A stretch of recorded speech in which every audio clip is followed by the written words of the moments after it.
So, good morning, or good afternoon, or good evening, wherever you are in the world. Talent Finders would like to welcome award-winning and traditionally trained master goldsmith, silversmith, sculptor, and jewelry designer Sabine Roemer. So, welcome, Sabine. Hi, thank you for having me, Karen. So, Sabine, I'd like to congratulate you on all your achievements. So, can you share with us how your career started? Yes, started very early. I wanted to be a fashion designer or expressing myself in a small town in the outskirts of the Black Forest in Germany. And my grandmother was, come on, let's sit down. We make some clothes. When I was sick, I don't know, I had something. And then I was like, no, this is not going to happen. I started to glue the things. I'm like, I can't stitch a straight line. So when I had to do a work experience at age 15, I went to this local jeweler who we kind of knew, and it was a very small town. And he was, yeah, okay, I take you in for the week. And then he explained the first day all the jewelry, how to make it, the tools and everything. And then after that first day, I finished a piece, and I was like, this is what I want to do for the rest of my life. And in 5 days, I made 6 pieces. Wow. And then I went back to my parents and I said, I want to skip school. I just want to do this for the rest of my life. So I started working with him, and then I did my apprenticeship with him, and I did my master's with him, and I got really taking through the craftsmanship and the workshops very quickly through the whole system. One After my apprenticeship, I won a scholarship, and the scholarship made me then come back to the master school when I was 23, and therefore I was the youngest ever female master jeweler at that age. So that's kind of a fast track career, how I found my passion. Wow, It that's makes amazing. it's really the So, craft. yeah, so obviously, having been born and raised in Germany, Yeah. um, can you share more about your earlier years? I mean, you obviously have highlighted, but how did your passion for jewelry and design and for creative and sculpting come about? Like, having Yeah, I been think there. it was really through my hands that I fell in love with the jewelry and the making of it. Like my mom was kind of building and planning houses, so I have two brothers, and she always took me, and I hammered, and then I was I'm playing basketball, so I was always like very male environment, I guess. And then I was quite good with the tools, and my mom was like, "Oh, you really have a talent in like creating things with your hands." And I was never, I think I pierced my ears at age 27. Oh, wow. Yeah. So because I was always growing up with two brothers in this male environment, I really didn't, it wasn't actually the love for jewelry. It was really the love for making and creating and sitting there with, yellow gold in particular. I think when you work with it on the bench, it's such a beautiful metal. Yes, And the alchemy of this gold and, the gemstones, like how can you not love it? yeah, And yeah, it was the craftsmanship that actually showed me that I can make my own pieces I would like to wear, because I could never find what I wanted to wear or how I want yes, to express it in jewelry. So, like this, I know it's always rattling in every interview, but it's like, I did this camel ring, and everyone's like, why a camel? And I'm like, well, we're all nomads. We all have to adapt, yes, resilience. You have to find your tribe. So I do love the camel, but it's just, out of the ordinary. I want to evoke emotions. I want to tell stories. So the camel always makes me smile. Or I'm telling stories for my clients, or my personal stories I create and turn into metal. And I think there's such beautiful thing to be said about the craftsmanship, that it shows a piece of culture as well, how we live, how we yes. decorate ourselves, and this really storytelling of, when I'm alive now. So I never saw myself as a brand per se. It was just always an artist doing their thing and expressing themselves, and that was the plan.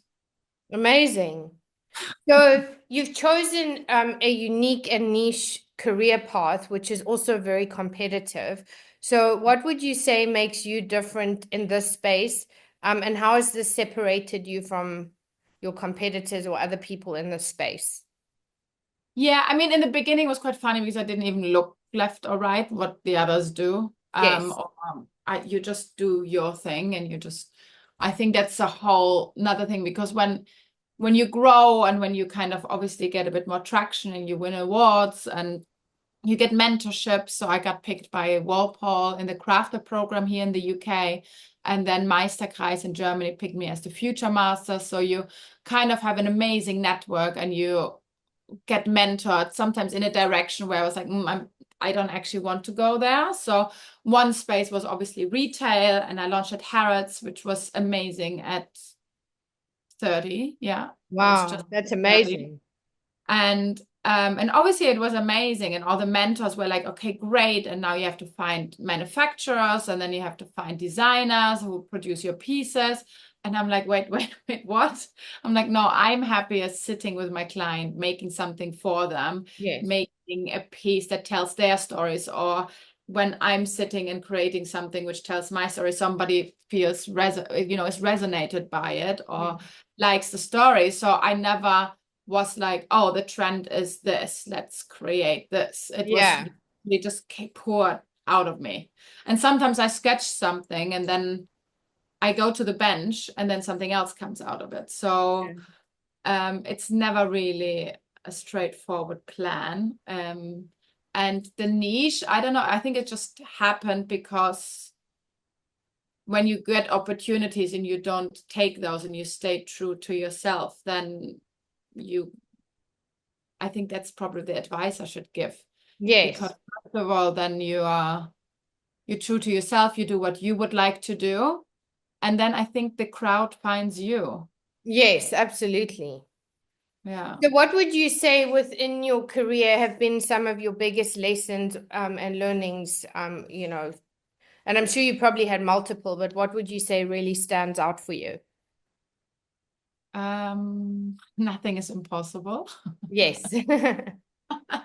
And I think the other thing is again, like, yeah, sticking to your what you want to do, what your heart tells you to do. And instead of like, there's always a lot of noise, especially when you grow and people have opinions, and it's great. And I always listening to them all, but in the end, you have to decide because Yes, it's, exactly.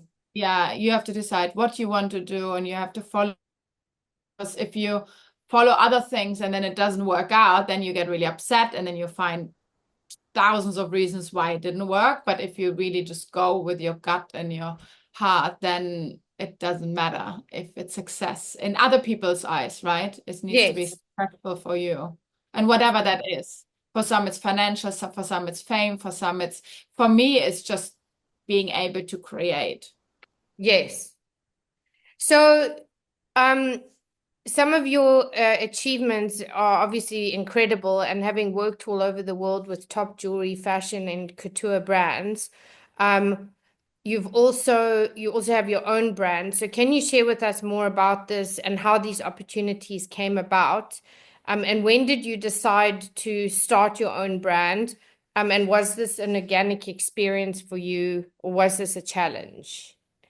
Yeah, so I think I've always done my own pieces. I remember at 15, my boss at the time, he gave up with me quite quickly and said, you know what, here's some gold, there's some stones, just make something nice. Yes. And then he's like, well, what do you want to do? Do you want to run my shop one day? And I said, no, you know what? I don't care where the career takes me, but I just want to be able to make my own designs. And he Yes. was, that's a big statement at age 15. Yes. So I didn't realize it at the time. But so yeah, so I think I kind of worked for a lot of people. And I think it's a bit of flow of life as well, and where Yes. you are, everything is a learning. So, when I had then my children and I couldn't travel around the world anymore. So to kind of work with other brands and designing for them was perfect. And it was really nice because otherwise, I'm always alone here in the workshop, working, sketching, making. It's sometimes nice to go into a company and work with them. Yes. Uh, so I think it's a bit of where you are, what stages of life you are. The couture was amazing because it was a golden corset for Angelina Jolie. Oh, wow. And Mara Ralph, she's a very old and one of my best friends. And she called me up and she's like, listen, I'm doing this dress. You have to make the Sorry, now we have to cut this out. That's okay. Let me just text him. You can cut this out, right? Yeah. Sorry. Um, so yes.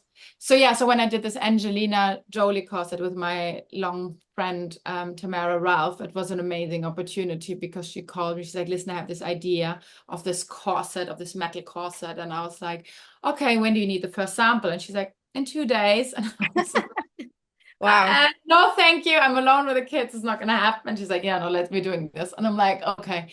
So I literally worked 2 nights in a row to finish the first samples. And then I had 2 weeks to finish the proper corset. And that's how that came about. And she created this beautiful dress, and I had this like golden stuck corset on top. So yeah, but it's just, I don't know, it's kind of the flow of life when you work here, you do something, somebody meets the other person, you at the right time, at Yeah, and the the right synergy. place. There's It's the synergy. yeah, and I think it's, I think it starts off from your community and how they respond to your work and your art. And when they get inspired, then they can, it's like this ripple effect. So I think, it's funny when I won my, first award, and the journal was like, oh, you're rising star of the year. How long are you doing this? And I'm like, 12 years.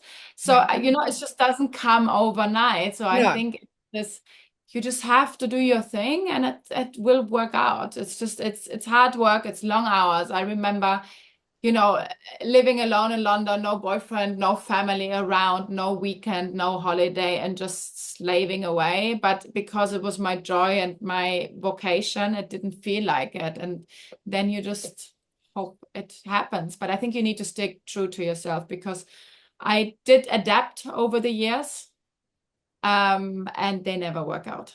Yes. I think Exactly. that's my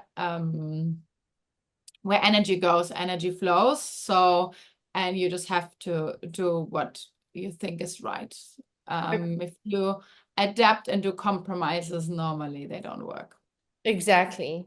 Yeah. So you've worked around the globe at different jewelry workshops, as you mentioned, and you graduated as the youngest female master from Germany's prestigious Yeah. What Fusen time? Goldsmith and watchmaking school, where you were honored, sorry, where you honed your skills from designing and metalworking to stone cutting and setting. Um, Yeah. so what did that incredible achievement mean for you? Because that's obviously an amazing achievement at such a young age. And it was really funny because I did my apprenticeship, and then 2 years later they accepted me, which normally takes 7 years to go back to the school. So I was like still green behind my ears kind of thing. And I was arriving there, and they're like, what are you doing back here? And I was like, well, I'm doing my master's, everyone in 30s, 40s, taking over the family's business. And I'm like there, just like 23, don't really know what I'm doing. And it was amazing. It, like, looking back, is like wow. But at the time, I remember every holiday I was like, oh, okay, I'm going. Where am I going? Everyone's like, you're not going to stay study. And I'm like, no, I'm gonna go on holiday. It was very amazing that I had the scholarship and everything that it could happen, that I'm doing it so early. But when I started to work, for the big jewelers on Bond Street, and creating those amazing pieces, which I still think the high jewelry is a whole nother ball game of the normal collection jewelry, as we call it. Yes. I think that's when I felt really like a master, not when I was 23 and I actually had the paper in my hand. Amazing. So I think it takes time, and I think you have to do the 10,000 hours, and you have to really put the hours in. So yes, I got the paper earlier, and I think it was an amazing, beautiful base, because you learn gemology, you learn even silversmithing with spools, candles, we like tableware. You learn a granulation, you learn how to set stones, you learn how to draw. Yeah, so it's 16 subjects across the board, and it got a really good foundation. But Yes. inside, I didn't feel like a master back then. Yeah, no, I'm sure. That happened a bit later. So, as an entrepreneur and having achieved so much through your skills, I would like to know, how did you break into such a highly competitive industry to work with some of the top jewelry and couture brands, especially when starting out? And when did you get your first real break into the space? And do you remember what that was like? And if you can share more about that. Yeah, I think when I was 27, and I won this award in New York, which I think is funny because now I'm in New York again at Bergdorf. Yeah. So I think there are some kind of big moments happening in New York for me. So, and it felt that when I got the award and I worked at this place and I started to work with Formula One, doing crazy stuff, and I just felt like I think I needed to give it a try now. I was 27. I knew my craft. I felt like a master then. And I was Mm. like, I can always find, I'm a good person on the craftsmanship level, and I will always find a job if it doesn't work. Yes. So, and with that mentality, I was like, I just have to jump in the water. Now I have no family, I have no partner, I have no kids. I'm like, if I don't do it now, I'm never gonna do it. And Yes. I jumped. So I was like, and I didn't know if it was working out. I did a big footballer's wedding at the time, and I had some clients coming in with my dear South African friends because they sold the stones, and I kind of looked after the clients. And I was like, you know what? Let's just try it. And in 3 months, if nothing happens, then I go and find a job again. Yes. I think I said that for 6 years. And that's when we talk about the 10,000 hours. Yes. And all of a sudden, I launched at Harrods. I did the big elephant parade. I've done the Oscars. And all of a sudden, it just came. But Wow. nobody sees the 6 years of like slaving No. away. And No. the hard work behind the scenes. Yeah. So all of a sudden, you're like, oh, you're just everywhere. And I'm like, yeah, it's the foundation you have to do. So give it a try and work hard, and then, but patience, I guess. It's not Yes, going to happen overnight. absolutely. Um, so you had the opportunity and had been invited to some of the most prestigious events all over the world, which you spoke about earlier, to showcase your work from Cannes Film Festival and Monaco Grand Prix. And at the age of 30, debuting your first high-end jewelry collection at Harrods, which you mentioned, and so many more. So can you share with us that this amazing part of your journey? And was there one that stood out for you and that is close to your heart in terms of what you've done? Yes. Yes. For me, it was obviously Harrods was amazing because when you have Harrods under your belt, or the other retailers are coming and talking about you. The one thing that happened though was meeting Nelson Mandela. And I'm saying that because I feel it brought me back to my heart. When Yes, when you have these mentors and these awards, and you go to the Oscars and you have this, and there's so many amazing things happening, and everyone tried to steer me into a brand and creating a brand, and seeing a bigger picture, which was beautiful. But for me, meeting Madiba and connecting with my heart, that he showed me that I can do an impact with my work. yes, If it's the one person who picks their engagement ring up and cries because it's so beautiful and I told their story beautifully in that ring, or if it's one of the sculptures I did for Nelson Mandela and everyone was blown away by it, that I captured his story so well. So yes, it brought me back to my heart why I became a jeweler in the first place, is telling those stories and crafting them and keeping them alive for that generation where I'm going to be alive, yes, so that path of culture I'm taking part and participating in, and seeing myself more as at service and a vehicle to create it into metal that stands the time. yeah, absolutely. Well, that's amazing. So I think that was the biggest change. I'd like to talk about your latest sculptures of the late Nelson Mandela, and how the inspiration came about and why Madiba means so much to you, and the reason behind the design of these incredible limited edition pieces. So can you share with us more about that? Yes, so at 27, I met this incredible man, and we kind of tried to create something out of his part of the history and his story into precious metals. So the first piece I made with a Nguni cow, and then over the years on his birthday, I always created something special for him, which then got sold for the education fund or the other charities he supported. So, and it was really a tool for me to see and give back as well, to first of all capture these amazing stories, but then do something good with it, which was amazing, and show more my sculpture skills as well, because otherwise, I'm known for jewelry and rings and earrings, and meeting him, I'm like, I need to dig more into the silversmithing and the sculpting, which was amazing.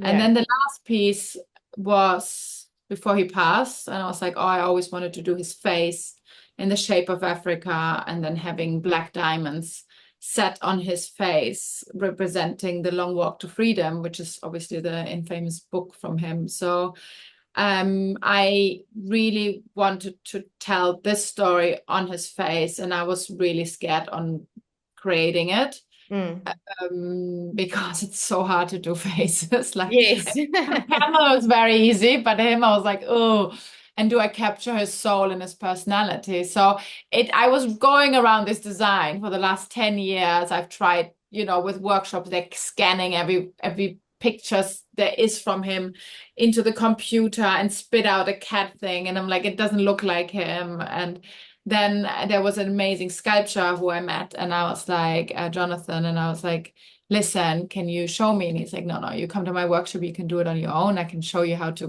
build, the skeletons and put the clay on, but I know you can do it. So I was very amazed that he let me go and use his workshop. So I went there and I created it. And then I said, okay, if I don't do it now, I'm never going to do it Yes. again.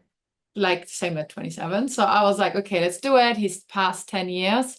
So for the remembrance, I was like, okay, let's do 8 of those sculptures, and then we sell them and we give them back to the foundation or the children's fund, to whatever his legacy is and what he left behind, to kind of help and fund that project. So the first one went to Morgan Freeman. Number 2 is now in New York at Bergdorf. And number 3 is going to Washington. And yeah, and then I'm going to do a total of 8 of them. And that is my first bronze. And I got hooked. So now I'm really excited to learn more and hopefully go even a little bit bigger with sculpturing. Amazing. So, what would you say your biggest career highlights have been, and that really stands out for you, and why? And again, you probably had many, but is there one in particular that stands out for you? I like to always say it's the next one. I don't Yeah, like to live in the past. fast, yeah. But it's funny because obviously the big moments which captures everyone's attention is like the first sculpture for Mandela, the Angelina Jolie corset, Morgan Freeman on the red carpet with the bangle I created for him. There were so many like these big moments, but Yeah. I do cherish them the same. That, as I said earlier, if I spend 3 months on an engagement for someone special, and they're having these emotions when you put all this story and all this craft into one piece, Mm. and it can be your next door neighbor and you create it for him. I cherish them as much, Yeah, because it's that human connection which is important, to not just doing big things, but to actually telling those stories and yeah, capturing their souls and why they're here. absolutely. It's amazing. Yeah. So that leads me to you've won obviously many awards, and have been acknowledged all over the world. So would you say that having won awards opened other opportunities for you as a designer and sculptress, or was this just the icing on the cake for you? I think you meet your industry people, and it's always nice to be recognized within the industry, to actually, you work so hard and then you get the recognition. I mean, the most recent was I'm one of the 100 luxury brands in watches and jewelry. First of all, like I think there were 70 watch brands and then only a few Wow. jewelry brands. And to be part of that, I was like, okay, wow, it is amazing. So yeah, I think it really is nice to be recognized within the industry with your like-minded people Yes. who like breathe and love jewelry like we all do, you know. So I think it's very, very special.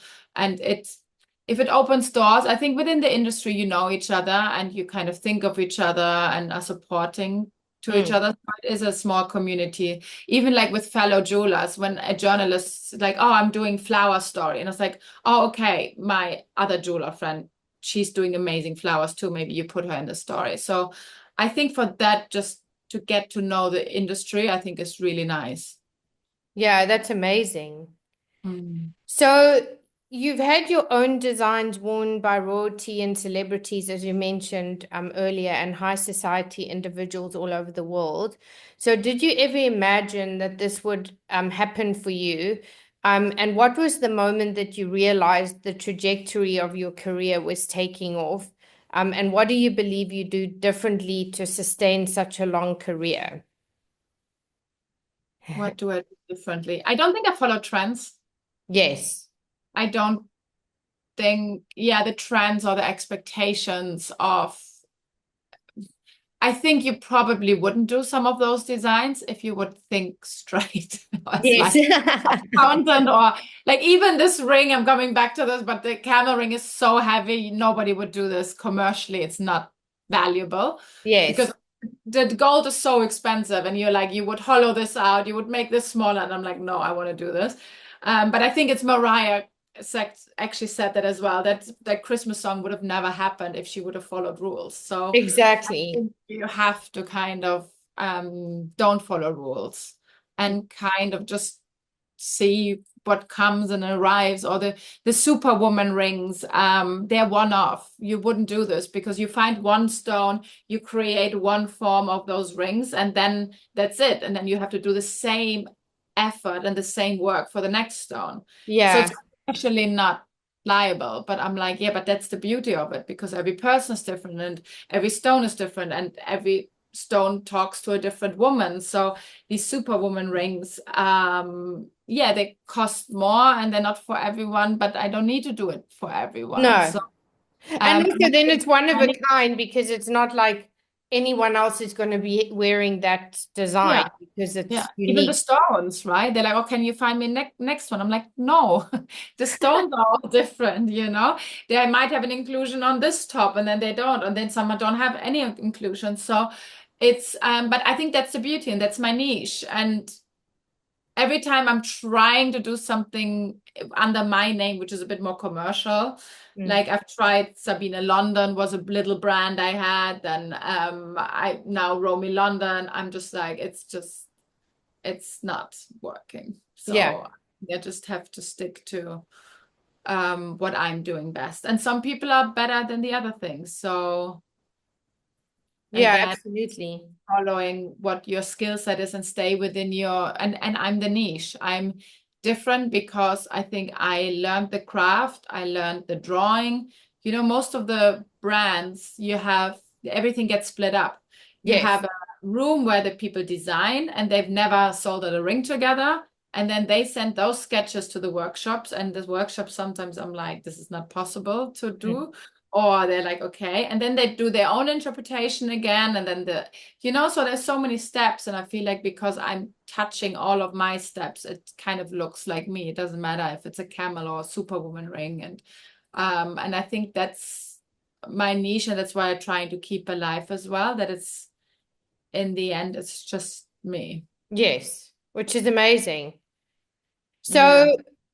obviously, one of the things that's very important to you is giving back and philanthropy, which you have touched on earlier. But can you share with us more about this and the causes that are close to your heart, and where your passion for those causes came from or for philanthropy?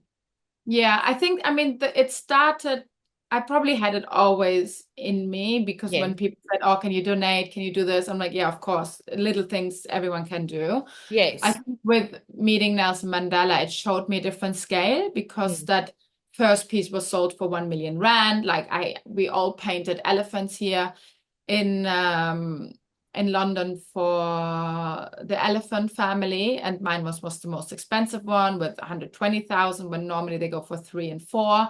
So I felt like all of a sudden, oh wow, I can actually do a much bigger impact with my work, and that was Yeah. very exciting for me. And then in 2010, I actually was trapped in a natural disaster in India, and we had cloudburst, which means the mountains collapse. We had flooding, and because you're above the tree line, everything just washes away. Um, Yeah.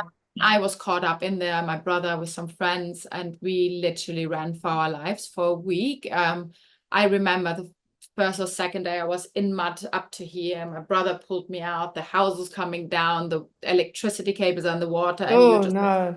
like in a bad movie. And on the way out, when CNN saved us, a guy who I'm still in touch with, it's funny because I'm just doing an interview with him.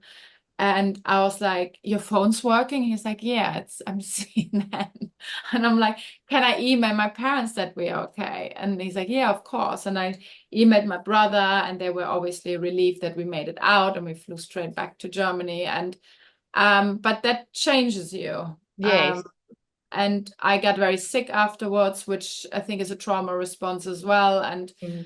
it kind of, beginning of the year, hanging around Oscars and Hollywood and Cannes Film Festival and you name it. And then all of a sudden, you are sick and, but made it out of a disaster. I feel I really perspective changed again. And Yeah. I, as we were going out of the disaster, I exchanged numbers with him. It's like, I really want to come back and help here. So, and back then, LA, I was there a lot. And Tom's shoes, we kind of said, okay, let's do collaboration. And we sold little bracelets together. And therefore, we could start building a school there. So I always had a lot of interest in, from Mandela's Education Fund to that was particular, obviously, the school in India. And then the elephants, then save the rhino. I mean, I kind of spread myself thin. I was like, I just want to save everyone. But I think Yeah. what happened in the meantime, I had two daughters. Yeah. I had to heal my feminine energy, and I Mm. think the world needs to heal the feminine energy. Mm. I will focus on that. Yeah. For No, me, it's that these girls have a different, like, we live the best life possible and we have yeah. the amazing opportunities, and I'm very aware of that. And I'm still have to fight. And Yes. it drives me crazy and it drains me that why do I have to question what I'm doing where a guy in the same position wouldn't? Yeah, exactly. And it's a constant fight and it's a Yeah. constant battle. And that's the thing that people don't see behind the scenes. Yeah. So I totally understand. So what would be your ultimate vision for you and your brand? And are there any projects you're currently working on that you'd like to share or that you can share with us? Yeah. So one, I can't talk about it yet, but that excites me the most. But Okay. I unfortunately can't talk about it. But what is next? I think I do love the exploration of sculptors Yes. and going a bit bigger. I'm doing this for 30 years. I Mm. know what I'm doing. I can do this in my sleep. I love doing it. It will always be my starting point. But obviously I want to involve and I want to have more crazy ideas. So they're all coming in slowly. Yes. And yes, I think there is certain things of bigger scale. I want to learn marble next year or this year. Now it's this year. How to learn with different mediums. And I'm trying to work with an Italian company to do something exciting, which is again a bit outside the box, but it's creatively challenging and it's exciting. So that's hopefully, later in the years coming out. And I think the next big thing is now it's out of the box, but the move from London. But again, like my camel's coming with me. I feel like a nomad again. Yeah. But it's okay because the world's changing, and I'm have my pieces in New York now, my workshop in London, and we're moving to Switzerland. We're just gonna be adapting a little bit. So it's Yes. exciting. Which is amazing because I guess as well, it just gives you a different perspective, and then also helps on the creative, creative Yeah. side of things as well. Yeah, I think the biggest thing is for me to leave Romy London behind, the brand I built for the last 10 years, Mm. focus my energy on the art again. And that's a massive step. Yes. Yeah. So that leads me to the final question. Yeah. So, what are the three key pieces of advice you would like to share with those looking to pursue a career in jewelry design and sculpting? And what legacy would you like to leave, or how would you like to be remembered? That's a good question. So I think the first question is learn your craft. Yeah, Learn your craft and learn everything around that. Nobody mentor or anyone advisor, they can all do their job very well, but you know what you're talking about. So I think learn your craft. Yes, and everything else. I mean, you have to learn everything. Social media, you have to learn spreadsheets. I mean, you kind of have to learn everything that yeah. nobody else would. Marketing, everything. Yeah, and that, yeah, nobody can, you know, I don't know the nice word for that, but don't take advantage of you. So Yes. you kind of have to learn, unfortunately, in wearing a lot of hats, be flexible. The second was, And what legacy would you like to leave, or how would you like to be oh no, remembered? there was a second question before. Oh, that was just so what are the three key pieces of advice you'd like to share with people looking to pursue a career in jewelry design and sculpting? And then what legacy would you like to leave? Okay, my legacy, I would like to keep those stories alive for future generations Yes. because metal is indestructible. Like I think when things happen, you still find gold, metal, and you can tell the stories through, like we do. We find tools, we find spoons, we know how these people lived and how I wanted to be remembered, just to shine some light and put positive energy into those pieces, and hopefully they transfer into the next person, and the next person spreads more good energy and something special, something with intention. Yes, absolutely. Well, thanks so much for joining us today, Sabine. So, if people would like to connect with you, what are the best platforms to do so? I mean, I'm on most of the platforms. My website has a direct link. I'm on Instagram, which is just easier to update your website all the time. Yeah, I'm even on X. Yes. Where else am I? So what are TikTok, just I'm bold. so people know the handles to look for what Well, sabineroemer.com is my website, and Sabine Roemer is on Instagram. So it's, yeah, Sabine and Roemer, my last name. I haven't figured out TikTok. I think I have an account there. I've done one post and I'm like, is it? no, you and me both. I'm just like, not sure. Yeah. I'm technically challenged, but I think if LinkedIn, if somebody wants to find me, they find me. So Yes. it always is, most of the time through, you know, the community anyway. Yes. Well, thank you so much, and hopefully we can have you back to Yeah. see where you are in your journey. And thank you so much for your time. Thank you for having me, Karen. Really nice chatting to you. Thank you.